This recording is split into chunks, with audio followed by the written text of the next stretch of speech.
29 फरवरी 2024 कक्षा 12वीं के वे छात्र जो गणित विषय लिए हैं उनके लिए बेहद इंपॉर्टेंट क्वेश्चन। एक वीडियो क्लिपिंग पढ़ चुका है, समय अभाव है, जितना बन पाएगा उतना हम लोग पढ़ेंगे। लेकिन इस टॉपिक पे जो जो टॉपिक मैं छेड़ दे रहा हूँ बेटा, उस पर क्वेश्चन 100% आएगा और बेहद इंपॉर्टेंट टॉपिक को ही टच किया जा रहा है। यदि बात करें बेटा पहले क्वेश्चन का, तो कह रहा है कि दिखाइए कि एफ एक्स मॉड में x comma x is equal to 0 पर सतत है। तो सबसे पहले याद रखना बेटा, कोई भी फंक्शन सतत तब होता है जब उसका left hand limit is equal to हो right hand limit is equal to हो जिस फंक्शन पे दिया जा रहा है। यहाँ x बराबर 0 पे दिया जा रहा है, तो यहाँ f0 का मान, ये तीनों यदि बेटा आपस में बराबर है तो फलन सतत होगा। लेकिन यदि बराबर नहीं है, कोई भी एक बराबर नहीं है, तो फलन सतत नहीं होगा। मान लो f नॉट इक्वल टू 0 है, कब? x बराबर 0 पर। x बराबर 5 रहेगा तो यहाँ 5 लिख देंगे, x बराबर 2 रहेगा तो वहां 2 लिख देंगे। अगर तीनों मान में से कोई भी एक बराबर नहीं है तो डायरेक्ट लिखेंगे सतत नहीं होगा, सतत नहीं होगा। यानी फलन सतत होने के लिए हमको H L H L R H L और फंक्शन ऑफ f0 ज्ञात करना पड़ेगा। हमारे पास क्या दिया है? फंक्शन ऑफ एफ एक्स क्या दिया है? मॉड में x। और एक बात हमेशा याद रखना, मॉड में x वैल्यू कभी ऋणात्मक नहीं हो सकता, यानी उसके अंदर कभी भी लिखेंगे तो माइनस चिन्ह तो भी वो प्लस में होता है। कोई डाउट? अब यहाँ एक चीज ध्यान दो, यदि हम x बराबर 0 पे चेक करें कि फंक्शन ऑफ f0 का मान क्या होगा, हम भी यहाँ क्या रखेंगे x के जगह 0, वैल्यू क्या हो जाएगी 0।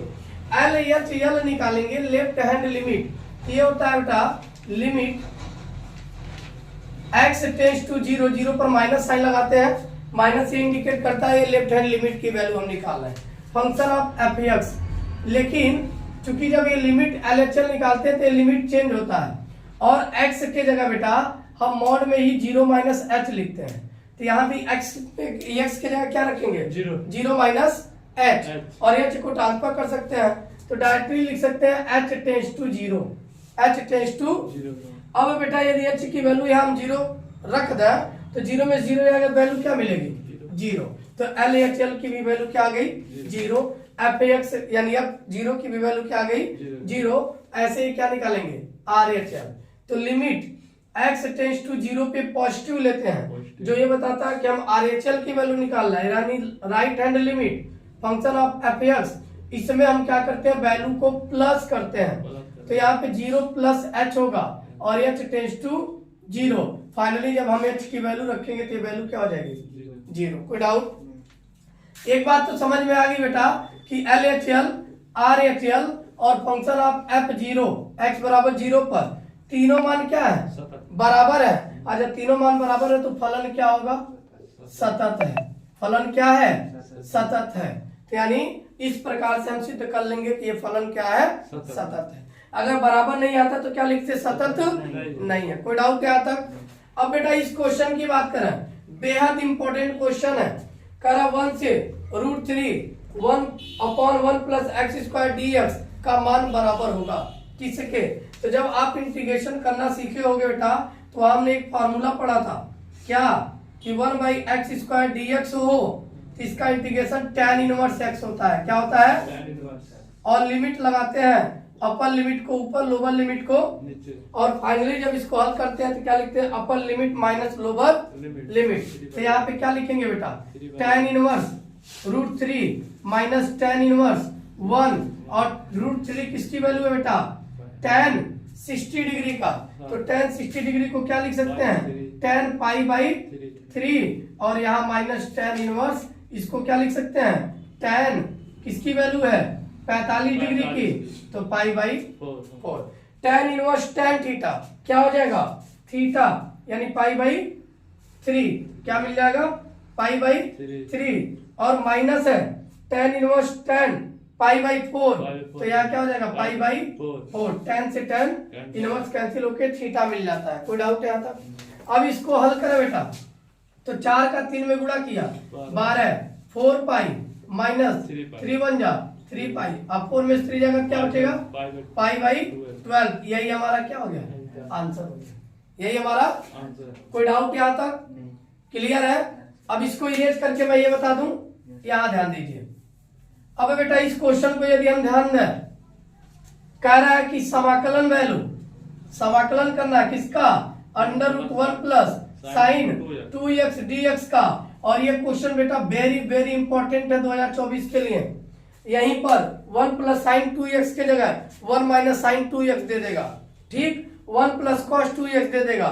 लगाने का तरीका सेम होगा, केवल फार्मूला आप चेंज करेंगे अकॉर्डिंग टू दिस सिचुएशन। या सिचुएशन कैसा उसके अकॉर्डिंग आप चेंज कर लोगे। अब यहाँ एक चीज ध्यान दो बेटा, 1 को हम क्या लिख सकते हैं, हमने एक सर्व समीकरण पढ़ा है कि भाई साइन स्क्वायर x हो प्लस कॉस स्क्वायर x हो तो इसकी वैल्यू 1 होती है।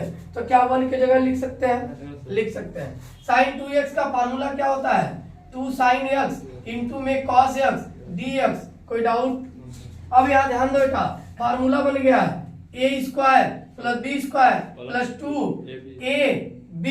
और जब 2ab बन गया तो क्या हो जाएगा, a प्लस बी का होल स्क्वायर, यानी integration of sine x plus cos x का होल स्क्वायर dx। और होल स्क्वायर के बाहर लेंगे तो क्या आएगा, sine x plus cos x dx। अब दोनों को अलग अलग इंटीग्रेट कर लेंगे, तो अलग अलग इंटीग्रेट करेंगे बेटा क्या हो जाएगा, sine x dx plus cos x dx। कोई डाउट? साइन x का समाकलन क्या होता है बताओ, साइन x का minus cos x plus cos x का प्लस साइन x, यहाँ साइन x और प्लस लास्ट में क्या लिख देते हैं c कांस्टेंट टर्म अचर पद लिखना आवश्यक होता है, लेकिन जब निश्चित समाकलन करेंगे तो वहां पर प्लस c नहीं करते हैं, वैल्यू रख के आंसर फाइंड करते हैं। इसकी वैल्यू क्या आ गई थी, पाई बाई 12। यही हमारा आंसर था।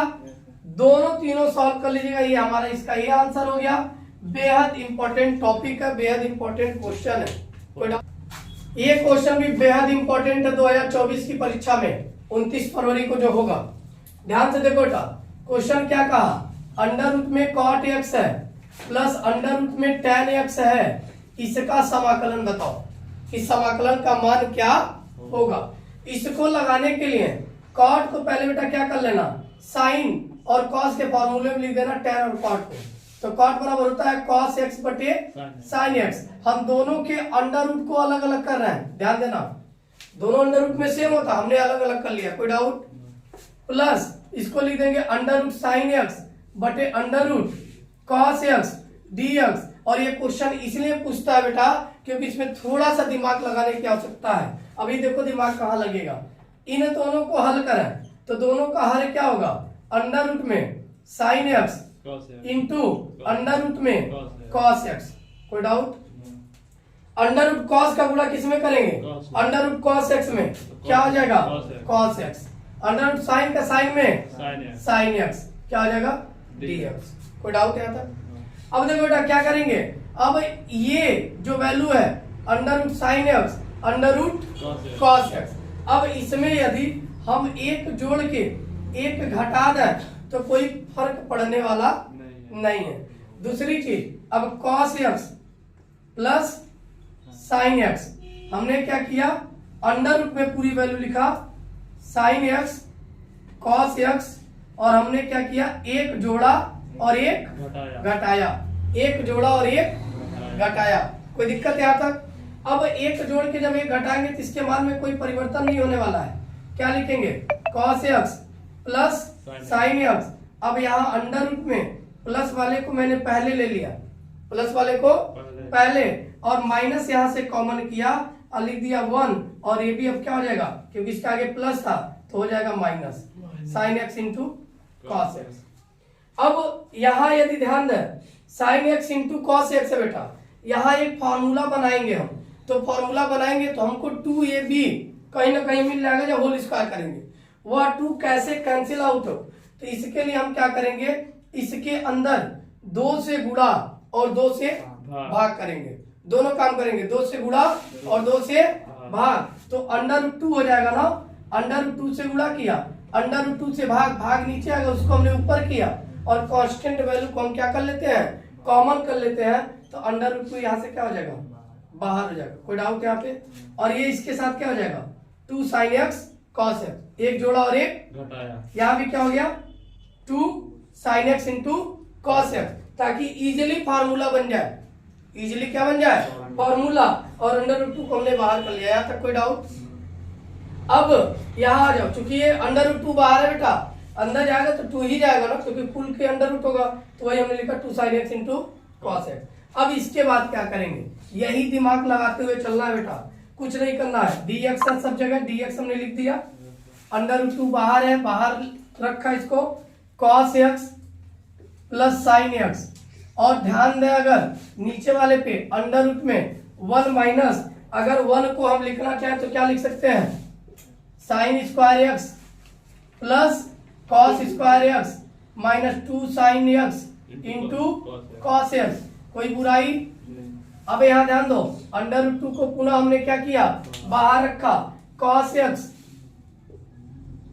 प्लस sin x, और यहाँ क्या मिल गया 1 माइनस, इस पूरे को क्या लिख सकते हैं, sin x minus cos x का whole square, sin x minus cos x का होल स्क्वायर। अब बेटा यहीं से एक काम करना है, काम ये करना है कि sin x minus cos x को मान लेना है कि t है, क्या है, t है, और जैसे ही t माना तो x के सापेक्ष इसका क्या कर लेंगे, अवकलन, x के सापेक्ष t का क्या करने पे, डिफरेंशिएशन करने पर, यानी अवकलन करने पर क्या प्राप्त होगा बेटा, देखो d dx sin x, d dx cos x, d dx t। अब sin x का क्या होता है, cos x, cos x का क्या होता है, प्लस sin x, और dx को इधर ट्रांसफर कर दें तो dx बराबर क्या हो गया, dt।